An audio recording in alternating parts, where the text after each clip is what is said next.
So ayun na nga guys, and for today's video ay ituturo ko sa inyo kung paano nga ba natin malalaman yung password ng Wi-Fi natin gamit lamang yung computer or laptop. So madali ang tutorial lang to guys. So stay tuned lang at tapusin niyo yung video para malaman niyo kung gaano nga ba kadali na makuha or malaman yung password ng Wi-Fi natin gamit yung computer or laptop natin.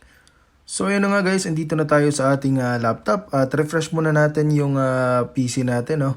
At makikita natin dito sa Wi-Fi, nakakonect tayo sa Cabales Wi-Fi 2. Okay, so ang gagawin natin or yung goal natin ay kunin or paano nga ba natin malalaman yung password ng isang Wi-Fi access point, which is yung Mr. Boo. Okay, so tingnan natin kung may internet ba. So ayan, may internet naman yung Cabales Wi-Fi 2. So try natin ulit to make it sure. So ayan guys, may internet. So ang gagawin lang natin, punta lang tayo dito sa command prompt, no? So pwede niyong pinutin yung Windows R para lumabas tong command prompt. Okay, Windows R tapos i-type niyo yung CMD or dito sa search bar tapos i-type niyo yung CMD. So mapupunta tayo dito ngayon sa command prompt. So type niyo lang to guys, ayan, netsh while show profile. Tapos click niyo lang yung enter at lalabas lahat ng mga Wi-Fi networks na nakakonect yung ano natin, yung PC or yung laptop natin. So ayan guys, sobrang dami nga ng mga Wi-Fi na nakapalibot dito sa amin, no? So ayan, sobrang dami. So yung goal natin is paano nga ba natin malalaman yung password dito sa Mr. Boo. So ayan yung pinaka-target natin guys, no? So ang susunod natin gagawin ay itatype natin tong netsh space WLEN SW or show profile, tapos space, hanapin natin yung access point or yung Wi-Fi na gusto nating malaman yung password. So hindi siya guys, hindi siya stricto or hindi okay lang kahit hindi mo gayahin yung kung capital ba or small letter. So dito guys, sinubukan ko yung small letter, ayan, Mr. Boo space key equals clear. Tapos hit mo yung enter at automatic na makikita natin yung password ng Wi-Fi natin dito. So ayan, under po sa key content, scroll tayo dito sa baba. So ayan, makikita natin, key content, yung password ay Mr. Boo 1234, small letter lahat. Okay?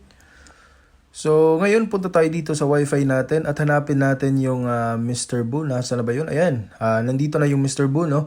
So try nating pindutin yung connect tapos i-enter natin yung password ng Mr. Boo 1234. So try natin i-copy. So ayan, hindi pala siya nagka-copy. So i-manual type natin siya. So hanapin ulit natin yung Mr. Boo na access point. Click connect tapos Mr. Boo 1234. Pindutin lang natin yung icon para makita kung tama ba yung password, tapos yes para mag-okay. Pagkatapos nun guys, ayun, nakikita natin na connected na yung Wi-Fi natin, no? So try natin dito kung may internet ba. So hintayin natin mag-loading kung meron ba. So ayan, makikita natin na naglo-load, so may internet. May ibang paraan din guys kung paano natin malalaman yung password natin. So dito, punta lang tayo dito sa Wi-Fi, tapos pindutin lang natin yung properties. Okay, so, oops, balik tayo. Hindi pala to. Pindutin natin yung edit. Alright, hindi nga. So, balik ulit tayo dito sa Wi-Fi guys. Tapos, pindutin natin yung properties. Let's see. Okay, balik ulit tayo guys. So, pindutin nyo lang yung Wi-Fi icon. Tapos, right-click nyo. May lalabas po na Open Network and Internet Settings. So, yan po yung pipindutin natin. So, pag pinindot nyo yan, mapupunta kayo dito sa status. So, dito sa status, meron kayong makikitang advanced network settings. So, change adapter options, network and sharing content, and network troubleshooter. Ito yung pipiliin natin guys, yung network and sharing center. So, pindutin nyo lang yan. Tapos, makikita natin dito na connected tayo sa Mr. Boo na Wi-Fi. Ayan, so meron tayong makita dito na set up a new connection or network, no? At saka troubleshoot problems. Ayan guys, so ang gagawin lang natin ay pindutin yung nasa connection. Okay? So dito banda guys, so pindutin nyo lang yan guys. Pag pinindot nyo yan, may magpa-pop up ulit. So dito tayo sa Wi-Fi status under general. Tapos meron tayong makitang mga button, details, wireless properties, properties, disable, tsaka diagnose. Pero itong pipindutin natin ay wireless properties. Pag pinindot nyo yan, mapupunta tayo dito sa Mr. Boo Wireless Network Properties sa connection. So, ang pipindutin natin para makita natin yung password natin guys ay itong security. So, makikita natin dito, yung SSID is Mr. Boo, network type is access point, at makikita nga natin dito na may nakacheck na radio button. So, ngayon, ikiklik natin yung security. So, ayan, mapupunta tayo dito at ikiklik lang natin tong show characters para makita natin yung password ng Wi-Fi natin. So, ayan guys, Mr. Boo 1234, which is nagmatch siya doon sa command prompt.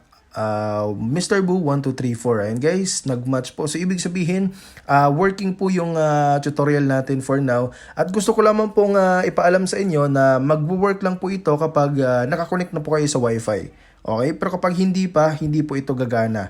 So I hope guys na nakatulong tong video na to guys. At kung may mga tanong kayo, please don't forget to hit the like, subscribe at mag-comment rin kayo para naman sasagutin ko lahat ng mga tanong nyo. Okay? Sa kaya kong sagutin. So, marami pa akong tutorial na ituturo sa inyo. Kaya, keep updated. Please subscribe at maraming salamat.